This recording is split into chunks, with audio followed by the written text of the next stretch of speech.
Welcome to WhiskyCast, cask strength conversation featuring news and interviews from the world of whiskey. I'm Mark Gillespie, and this is episode number 729 for September 30th, 2018. Coming up in just a few minutes. There wasn't anything that looked like me in the industry. So I created Black Bourbon Society. I really wanted to show the industry that there were African American consumers across the country who loved whiskey and who were major collectors, and that there was a need to do a lot of direct marketing to this demographic. Samara Rivers is one of many people trying to bury the old stereotypes of bourbon drinkers once and for all. She founded the Black Bourbon Society in Los Angeles and has been building a nationwide network of African American bourbon lovers through social media and local tastings. We'll talk with Samara later on WhiskyCast in depth. I'll also have the calendar of events, your voice, the What I'm Tasting This Week department, and on Behind the Label. We'll get the definitive answer to an argument that's been going on for years. What is it? Keep listening. It's all coming up on this episode of WhiskyCast. This is Whisky, Johnny Walker's Scotch whisky, from this place and these people, aye, Scotch makers, creating the bold and complex flavour of Johnny Walker Black Label. Step right up. WhiskyCast, brought to you by Redbreast, the definitive single pot-still Irish whiskey. Those in the know Redbreast. Let's start off with the latest news. It's brought to you by Highland Park. There's more bourbon maturing now in Kentucky than the Commonwealth has had in almost 50 years.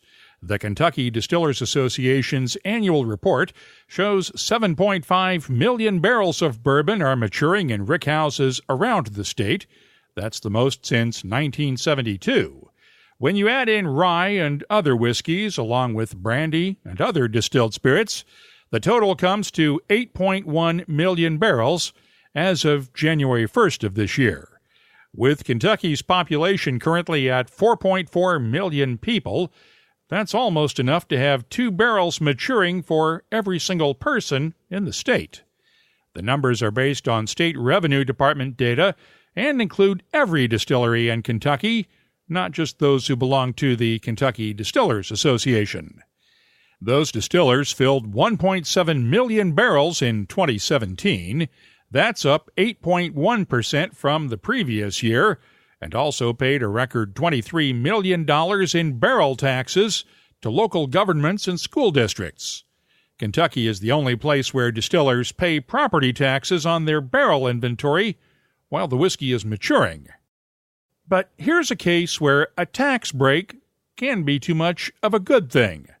Back in 2014, state lawmakers passed legislation allowing distillers to take a dollar-for-dollar credit on their state corporate income tax for every dollar that they pay in those barrel taxes, as long as they reinvest that money in capital projects within the state. And the distillers have done that with more than $1 billion in construction projects completed or in the works since then. Earlier this year, the Kentucky legislature reformed the state's tax code, and that included a cut in the overall corporate income tax. But with barrel taxes at a record high now because of expanded production, KDA President Eric Gregory says his members are paying more in those barrel taxes than they can write off on their state income taxes. You can't invest as much in back in your facilities as you want to. And I think we've proven that bourbon is a pretty good investment in Kentucky. We've doubled the number of jobs in the last 10 years. We've got the second highest job multiplier in the state. We create 3 jobs down the line for every bourbon job. And, the more that we can reinvest, especially at this time when we've got these tariffs, staring us down, these numbers are as of January 1st, 2018, months before the tariffs were enacted. So just a caution going forward. Things are good right now, but, when the true impact of those tariffs is fully felt, it could pose some long-term consequences. Gregory is hoping to persuade state lawmakers to tweak the tax credits in the legislature's upcoming session by either making them refundable or by allowing distillers to transfer excess credits to their contractors on capital projects. Why not just change the barrel tax system instead? Well, that tax revenue goes directly to local school districts and public services. Changing it is a non-starter. We went in 2014. We lobbied for this for several years, but we told the state legislature, look, we're not going to do anything that has a negative impact on our local school districts, especially. Our distilleries are entrenched in their communities. Some have been there for 200 years, and the last thing we want to do is harm public education. That's so critical in Kentucky. By the way, the assessed value of those barrels for tax purposes, $3 billion. Of course, bourbon is in the middle of its biggest boom in decades as global demand increases. But just how long could that boom last? I mentioned that Kentucky's bourbon inventory today is the highest since 1972. But back then, the industry was selling around 80 million cases of whiskey each year. Even with the recent boom, 2017 sales were still just a little more than half of that, with growth of around 9% a year. Eric Gregory mentioned the import tariffs imposed in July by the European Union, Canada, and other key trading partners to retaliate for the Trump administration's tariffs on steel and aluminum imports. That's just one potential factor that could have a long-term impact on bourbon's future. JustDrinks.com reports one industry analyst is looking ahead to the end of the current bourbon boom. Edward Mundy follows the drinks industry for Jefferies in New York. He told his clients last week that he expects the growth rate for bourbon sales to slow to around 6% a year between now and 2022. But he also sees a scenario where it could fall to around 4% a year. That would put it right in line with Scotch whiskey, where Mundy is projecting around 4% annual growth over the next 5 years. But Mundy forecasts Japanese whiskey sales to grow by 13% and Irish whiskey sales to continue at around 8% annual growth. Mundy was not available for an interview. In other news, when we broke the story back in February that Dave Pickerel was working on a whiskey project with the members of Metallica, there was a second part to that story. Not only were they collaborating on what became Blackened American Whiskey, which was released earlier this month, but Dave told us back then that Metallica was planning to invest in building their own distillery. Those plans have largely been ignored in the media frenzy over Blackened, which was blended from a range of whiskeys sourced from several U.S. distilleries. But Dave Pickerel says the plans for that distillery are moving right along, thanks to a collaboration with one of his other clients. Hill Rock is doing a quadrupling of their distillery this year. Once their equipment comes in, we're packing Hill Rock's equipment up and sending it out to the West Coast to become Metallica's equipment. So you're going to build it on the West Coast in San Francisco then, huh? Someplace on the West Coast. We haven't identified the exact site yet, but it'll be someplace in the Bay Area. Because I know you told me earlier this year also was either the Bay Area, Nashville, or Kentucky too, right? Yeah, that's right. We've narrowed it down. It's going all the way to the West Coast. So you're buying the Hill Rock equipment for Metallica? Yes, that's correct. The down payment's already been made. And Hill Rock gets all new stuff. Exactly. It's a win-win for everybody. There's also some collaboration with another one of Dave Pickerel's clients as well.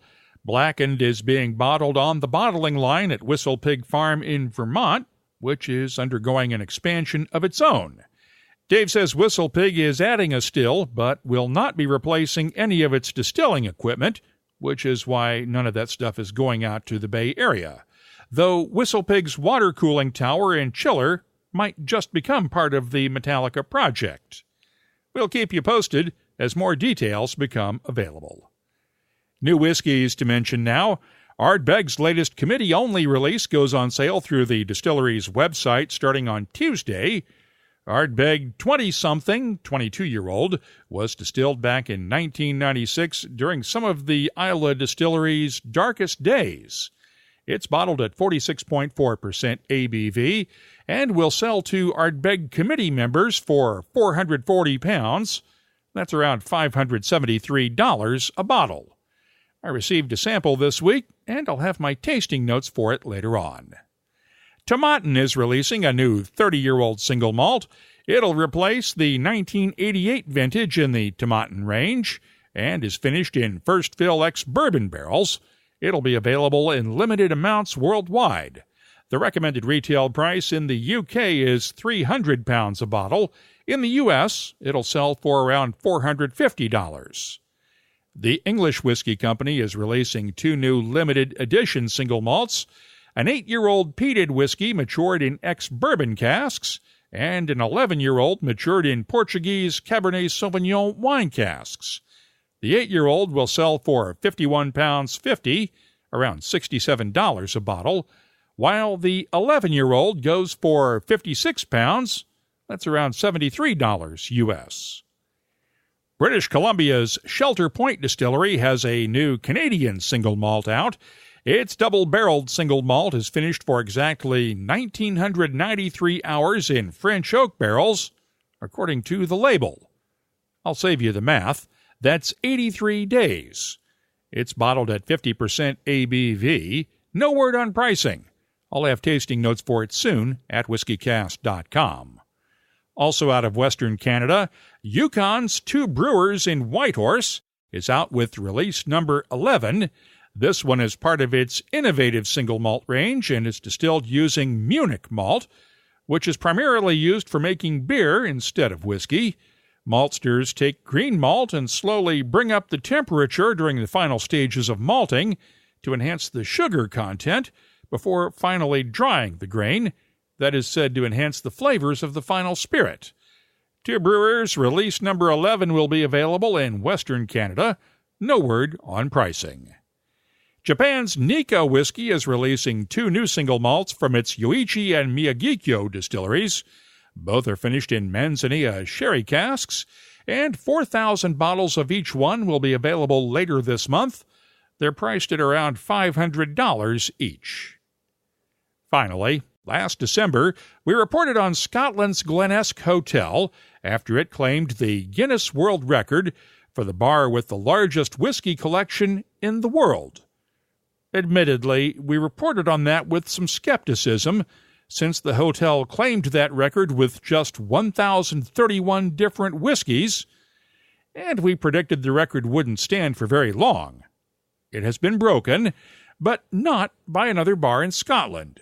Guinness World Records has certified the Hotel Skansen in Farjestaden, Sweden, as the new world record holder, with 1,179 different types of whiskies.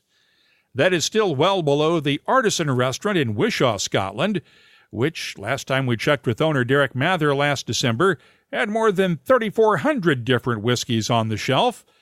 Derek was not willing to pay the price Guinness demanded to have someone visit the bar to certify a record and then license its logo. You can keep up with the latest whiskey news all week long at WhiskyCast.com. The news is brought to you by Highland Park, the Orkney single malt with Viking Soul. Look for the latest edition in Highland Park's Viking series. Valknut gets its name from the Viking symbol given to worthy warriors to ensure their safe passage into Valhalla. But you don't have to be a Viking to be worthy of this Valknut. Find out more at HighlandParkWhiskey.com. Time now for the WhiskyCast calendar of events. The Chicago Distilling Company will host a Stave and Thief Society Executive Bourbon Steward course on October 8th. Whiskey Live Chicago is on the 11th, and Whiskey Live Warsaw is on the 12th and 13th in the Polish capital. The Whiskey Classic is October 13th in Santa Fe, New Mexico. That same day is the Balcones Distilling 10th Anniversary Party in Waco, Texas. Whiskey Live Beirut is October 18th through the 20th in Lebanon, and Woodford Reserve Distillery has its final Bourbon Academy class of 2018 on October 20th in Versailles, Kentucky. The Dornoch Whiskey Festival is October 26th through the 29th in Dornoch, Scotland, and Whiskey Live Johannesburg is October 31st through November 2nd in South Africa. Right now, we have 202 different events on our searchable calendar at WhiskyCast.com. If you have a festival, tasting, or any other whiskey-related event coming up, just use the contact form at WhiskyCast.com to let us know about it, and we'll add it to the list. Redbreast fans have always cherished our whiskey's sherry notes, so we set out to embellish that character. Introducing the Redbreast Listowel edition, a quintessential single pot still Irish whiskey finished in first fill Oloroso sherry casks from Spain's prestigious Bodegas Listowel. Carrying Redbreast's trademark pot still spices and dark dried fruit notes, the Listowel edition is graced with an enduring sherry finish that would be better described as a final act. Discover the newest branch on the Redbreast family tree.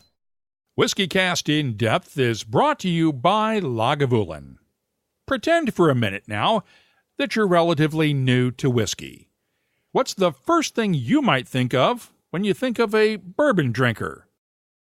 If you believe the old stereotype, you might think of an older white male, probably living in the South, maybe even with a pickup truck and a gun rack in the back, depending on what you've grown up hearing. Step back from the Twitter machine, bourbon lovers. We know that's not even close to reality, but it is one of the stereotypes that Samara Rivers is working to change. She's based far, far away from bourbon country in Los Angeles and founded the Black Bourbon Society 2 years ago to bring together African American bourbon lovers. And as she told me last weekend during Bourbon and Beyond in Louisville, she saw a need in society for a group like hers. I was subcontracting. I was doing some work for a company that wanted me to do some bourbon events. And I recognized that there wasn't any events that was catered towards my demographic. There wasn't anything that looked like me in the industry. So I created Black Bourbon Society. I really wanted to show the industry that there were African American consumers across the country who loved whiskey and who were major collectors, and that there was a need to do a lot of direct marketing to this demographic. And so we started the group. It started out of California in Oakland, and in over 2 years, we've got about 3,500 members from across the country. We do activations with brands in Atlanta, Chicago, New Orleans, Louisville, right here in Louisville. We bring tours to Louisville, or our members who get the chance to have these amazing experiences with the distilleries. And we're really marrying the bourbon industry with an underrepresented demographic. And we've had great success with it. So. What was the reaction from within the industry when you first started pitching events to them? Because let's face it, bourbon has an image problem. For lack of a better term, it's an old white boy's drink. But you come in and break up that entire stereotype. What kind of reaction did you get? The industry was excited that we existed. And the thing is that I don't think there was anyone within the distilleries or within the marketing teams that work with the distilleries. I don't think there was anyone who knew that African Americans were actually really big bourbon and whiskey drinkers. So when I came to them and said, hey, I have this group, I've got these members who are, who love to drink whiskey, they were excited. And we've always gotten yes. We've never gotten declined. Distilleries and brands love to work with us. It's always been a positive reaction from the industry. Let's flip the question around. How hard was it to find people in the African American community who liked bourbon and were willing to, for lack of another better term here, come out of the closet and admit they liked what was perceived by a lot of folks as an old white boy's drink? Well, when people found out about me, they jumped at it. They were, where do I go? Where do I pay my money? How do I join this? It's been a thing within the African American community that we, of course, love whiskey, and it's clear the demographics are there. African Americans spend about $3.3 billion a year on wine, spirits, and tobacco. So we are definitely out there, and the numbers back it up. So when we announced that this was a thing, it just went viral. It just went haywire, and so that's how we were able to get so many members so quickly. And companies in cities they're just clamoring to get us back to do more events with them, because they love the activations, they love the one-on-one interactions with the brands. It's just everybody's happy, so it was a win-win for everybody, really. Has this led to more diversity within the industry? You mentioned that you got into it and you didn't see people that looked like you at events. Has this led to more diversity within the industry itself in terms of who's being hired as brand ambassadors, who's being hired at distilleries and things like that? Well, that's a bigger issue, and that's really what the main purpose of Black Bourbon Society is. So we've really shown on the consumer side that African Americans do have a major buying power within this industry, but now it's really time to do the work and to really advocate for more inclusion within the industry itself. So, next year that's a really big charge for us to really just go out and, just speak on panels, represent here, like at Bourbon and Beyond, and also really just advocate within the industry itself to hire more people of color into, positions, especially within marketing and especially on the distilling side. Because as near as I can tell, I have yet to see a major distillery with an African-American master distiller. We haven't had one since Nearest Green at Jack Daniel's back in the day. Yeah, and you're absolutely right. I mean, the closest thing we have is the story of Nearest Green, which was just uncovered within a year ago. So there is a lot of improvement. There's a lot of work that does need to be done as far as including people of color into the industry itself. I noticed you watching intently during the Bourbon and Beyond session we did just a little bit ago with Freddie Johnson from Buffalo Trace. How important is it to this society and this community to have role models like Freddie who work in the industry? That's extremely important because, just here at the festival, when you look to see what the inclusion and the diversity is here, it's 3 people. It's Fawn Weaver, who's the founder of Uncle Nearest Whiskey, who we talked about. It's Freddie Johnson, who is the amazing, legendary tour guide at Buffalo Trace. And it's me. So we don't have many role models. It's just the 3 of us in this industry that have really made our mark. So he is an idol of mine, and just his legacy, his story of the generations of really supporting this brand and his passion behind this, bourbon. Just like I'm passionate, just like Fawn is passionate. That is something that is, it's just not seen. So I have high regard to him. He is a role model of mine, and I'm really pleased to see that he just got inducted into the Kentucky Bourbon Hall of Fame. It's such a major honor to see a living legend in this industry now. Where can people find out more about the society? You can find out more about Black Bourbon Society on our website, blackbourbonsociety.com. You can follow us on Instagram at Black Bourbon Society, and we're on Facebook. We have a private group on Facebook. All you have to do is search for us and fill out a few questions, and we'll let you into our group. And the thing about Black Bourbon Society is that we want to be included. So you do not have to be Black to be a part of the Black Bourbon Society. This is all about inclusion and really pushing the notion that we together can all enjoy bourbon, and we all enjoy it the same, so please join us. Bourbon comes in one color. Why can't we all enjoy it? Oh my goodness, and it tastes amazing, so we should all drink it. I need to thank Freddie Johnson of Buffalo Trace for introducing me to Samara after our session last Saturday at Bourbon and Beyond. You'll see a photo of Freddie and Samara together in our show notes for this episode at WhiskyCast.com, along with a link to the Black Bourbon Society's website for more information. That's WhiskyCast In Depth, brought to you by Lagavulin, the legendary Islay Single Malt. Look for the classic Lagavulin 16-year-old, the Distiller's Edition, the throwback 8-year-old Lagavulin, and coming soon to a whiskey shop near you, this year's edition of the Cask Strength Lagavulin 12-year-old. Find out more at malts.com. The What I'm Tasting This Week department is brought to you by Heaven Hill Distillery.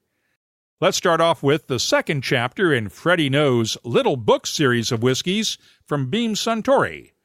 Little Book is the name Freddie's grandfather, the legendary Booker No, gave him as a kid. And No Simple Task, with an E at the end of No, is the second release in this annual series.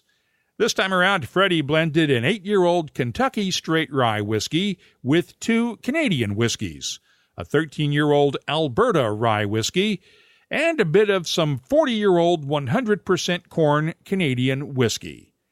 While I have not been able to confirm this, I have a pretty good suspicion that whiskey is either from the same batch, or really close to the one, that produced the Canadian Club 40-year-old whiskey that was released last year. Now, No Simple Task is bottled at 59.4% ABV, and the nose on my sample has a good balance of fruitiness, dried flowers, and spices, with hints of peaches, red apples, allspice, a hint of clove, honey, caramel, and toasted marshmallows. The taste is intensely spicy, with clove and cinnamon balanced by honey, caramel, vanilla, and dried fruits underneath.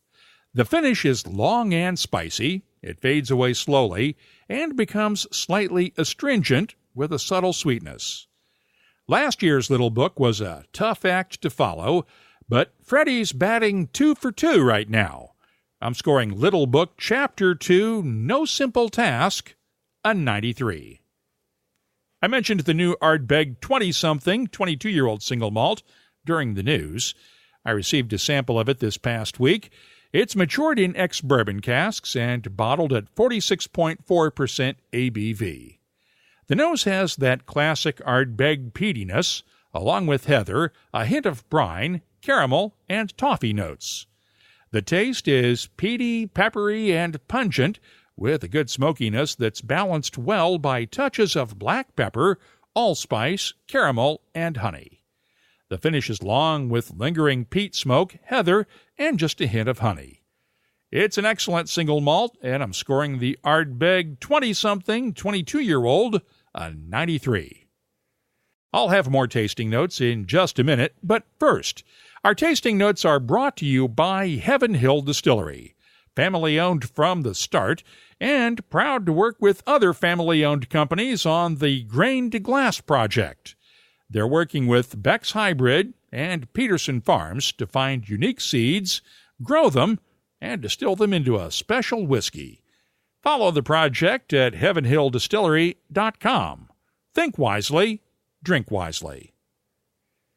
Last time around, I mentioned the Craft Spirits Data Project, and one of the findings in that report showed that Colorado is the fastest-growing state for craft distillers, with a 23.5% increase this year over last year. Deerhammer Distilling in Buena Vista, Colorado, in the mountains west of Colorado Springs, sent me a couple of samples the other day. Founder and head distiller Lenny Eckstein is creating some very unique whiskeys.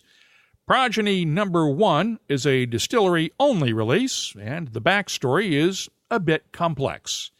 He created it in a collaboration with Cultura Chocolate in Denver by taking their roasted Guatemalan cacao nibs and putting them into 2 of his freshly emptied wet single malt barrels, then rolling those barrels around every day for 2 months before emptying the nibs and filling the barrels up with his 2-year-old American single malt to let it finish for 18 more months. Progeny Number 1 is bottled at 45% ABV, and the nose reminds me of powdered cocoa or instant hot chocolate, along with coffee and a hint of licorice or dark chocolate bitterness. The taste, cocoa beans and hot chocolate, along with a subtle touch of black pepper and a nice maltiness that add up to a very smooth and warming mouthfeel. The finish is long and gentle, with lingering touches of spice and hot chocolate. Think of this one as a mug of hot chocolate with just a splash of whiskey. And if that sounds as good to you as it does to me, well, I'm scoring Deerhammer Distilling's Progeny Number 1 a 92. Now, corn whiskeys often get put down as not being very complex and somewhat bland since they're matured in used oak barrels, but Deerhammer's Rough and Tumble corn whiskey is very different. That's because Lenny uses 100% Colorado-grown corn, but takes 15% of it and cold smokes it with hickory smoke, then matures the whiskey for between 12 and 18 months in his used single malt whiskey barrels. It's bottled at 42% ABV, and the nose has notes of campfire smoke and a slight nuttiness, along with hints of buttered popcorn, honey, and butterscotch in the background. It's more complex than most corn whiskeys, and that comes through on the palate, too. It's smooth, subtle, and mouth-coating with a nice touch of roasted nuts and campfire smoke, along with a subtle pepperiness that develops slowly and touches of roasted corn and honey. The finish is long and slightly tingling with subtle spices and a gentle smokiness. This one may be one of the best corn whiskeys I've ever tasted. I'm scoring Deer Hammer Distilling's Rough and Tumble Corn Whiskey a 93. I'll be adding these tasting notes to our searchable list of more than 2,300 different whiskeys from around the world. You'll find it at WhiskyCast.com. This is whiskey. Johnny Walker's Scotch whiskey. From this place, and these places in that place. These are the people that make it. This is what they sound like. Because you're a cheeky wee blighter. Dance like. Aye, like that. This is what they do all day. Building the great character of Johnny Walker Black Label. Aging in oak for 12 long years. Thanks. Oh, it's gorgeous there. What is character? It's giving a damn. You're all right, lassie. Which looks like this, as much as this. See, the land that shapes these people and the people that shape this whiskey all shape how bloody good it tastes. Got the bloody game on the telly, Alan. A whiskey as bold as it is complex. For every step you take, this is Johnny Walker Black Label, friends. Step right up. Cut. Can I drink this now? Johnny Walker Black Label Blended Scotch Whiskey, 40% alcohol by volume, imported by Diageo North America, Norwalk, Connecticut. Please drink responsibly. Let's open up the inbox now for Your Voice, presented by Lot 40. I got this comment from Anibal Raposo on Instagram following our interview in the last episode with Holly Sidewand. Holly is awesome, extremely knowledgeable, and awesome palate. Thanks for the kind words, Anibal. We have more now on the debate over whether whiskey should be spelled with or without an E. Dave McDonald at Dave MacDo on Twitter had this comment. I usually use an E. My brother usually doesn't. My compromise in texting with him is to use the emoji, as in, try any good whiskey emoji lately? Bonus. This saves characters on Twitter. Good point, Dave, but then that gets the emoji haters all riled up. Something about whiskey got you all riled up? Well, let us know about it. You'll find us on Facebook, Twitter, Instagram, and Tumblr at WhiskyCast, and the email address is comments@whiskycast.com. Your Voice is presented by Lot 40, Canada's award-winning 100% pot still rye whiskey.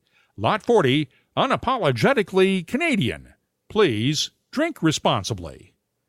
Let's close out the show now with Behind the Label, our look at the history, science, and other stuff that make whiskey unique. Presented by Writer's Tears Irish Whiskey. And speaking of things that get people riled up, if you really want to start trouble at your next whiskey club meeting, ask out loud whether Jack Daniel's is actually a bourbon or not. There are those who will passionately yell yes, and those who will equally passionately yell no. So, when I sat down with Jack Daniel's master distiller Jeff Arnett the other day, I thought we should get the definitive answer once and for all. Is Jack Daniel's a bourbon? You know, we would argue that it's yes and no. There's nothing about the Tennessee whiskey making process that disqualifies us from being bourbon. What we would argue is that we're maybe something more than bourbon, and that's because we do one step beyond what they do. But, you know, if you look at the federal codes, made in America, 51% corn, distilled below 160, matured in, new charred oak barrels, all those things are true of Jack Daniel's. So you can't disqualify Jack Daniel's as a Tennessee whiskey from being called bourbon. But, the history of this goes all the way back to 1941, that at least in the dates of the documents that I've seen. After Prohibition, after the distillery was reopened in the state of Tennessee, we actually got a notice from the Alcohol Bureau in Washington asking us to change our label from being Jack Daniel's Tennessee Whiskey to being bourbon. And it was simply because they recognized that our statement of process was completely conforming to what the federal codes for bourbon said. They argued that these were the Motlows. Now, these were the nephews of Jack who still ran the distillery. They said, our uncle said that Tennessee whiskey was something different, and it was by virtue of charcoal mellowing that it was made into a different product. That's what made it a Tennessee whiskey. So they actually submitted samples to kind of, in the argument. Went to Washington, D.C., took before and after charcoal mellowing samples. The government tasted those, compared them to the bourbons that were being produced, and they wrote us a letter that basically says, we're going to agree with you that we've tasted Jack Daniels and that you don't have the character that is typical of bourbon whiskey. So we're not going to contest your label any longer. So we've held on to a copy of that, just simply, because the government sometimes changes its mind about things, and we want to remind them that we settled this a long time ago, and we don't really want to revisit it again. They changed their mind? No. But, at least they've gotten one good decision right in the last 75 years, so we've got the letter to prove it, that they tasted it. They, I think, made the right decision in saying that Jack Daniels as a Tennessee whiskey it's a form of bourbon, but it's a unique one at the same time. So Jack wanted to call it Tennessee whiskey, and that's what we've always held to. And there are those who argue the point that it's not a bourbon, saying that, the charcoal filtering process means you can't call it a bourbon, but there's nothing to stop a bourbon maker from doing that either, right? That's true. If you go back in some of the Kentucky bourbon distillery histories, you'll find that they were experimenting some with charcoal over the years as well. I think at a time, especially when you couldn't control every element of your process, I think our understanding of what creates variation is much better today. We have better technology, better science to control it so that we can make a very consistent product. We can, go through different seasons of grain, even though you may see, some seasonalities of grain, without creating differences in the product. But I think charcoal was sort of the great balancer, if you will.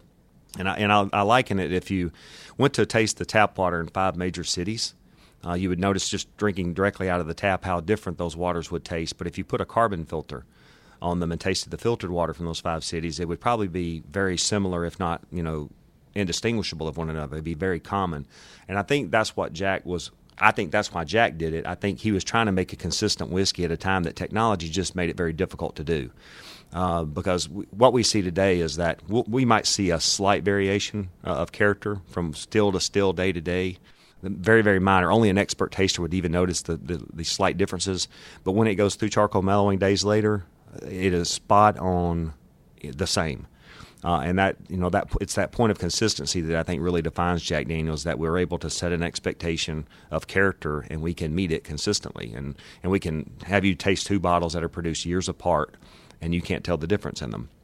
So I think that's a strength for us. But charcoal mellowing is certainly not a small part of what we do. We're not relying on charcoal mellowing because our process is out of control. But it just simply wouldn't be Jack Daniels if we didn't do it.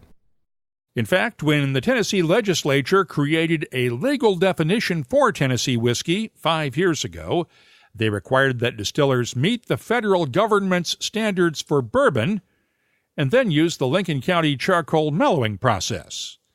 Remember, even with bourbons, a distiller does not have to use the word bourbon on a whiskey, even if it meets all the standards.